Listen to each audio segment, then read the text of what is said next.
اللہم صلی علی۔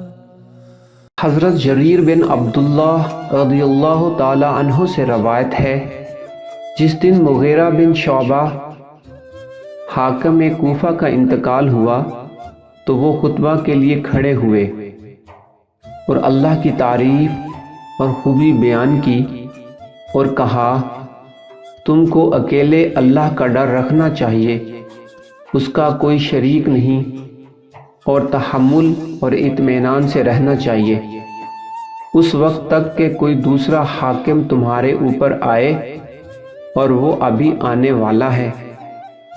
پھر فرمایا کہ اپنے مرنے والے حاکم کے لیے دعائے مغفرت کرو، کیونکہ وہ بھی معافی کو پسند کرتا تھا۔ پھر کہا کہ اس کے بعد تم کو معلوم ہونا چاہیے کہ میں ایک دفعہ نبی کریم صلی اللہ علیہ وآلہ وسلم کے پاس آیا اور میں نے عرض کیا کہ میں آپ صلی اللہ علیہ وآلہ وسلم سے اسلام پر بیعت کرنا چاہتا ہوں۔ آپ صلی اللہ علیہ وآلہ وسلم نے مجھ سے ہر مسلمان کی خیر خواہی کے لیے شرط کی، پس میں نے اس شرط پر آپ صلی اللہ علیہ وآلہ وسلم سے بیعت کر لی۔ پس اس مسجد کے رب کی قسم کہ میں تمہارا خیر خواہ ہوں۔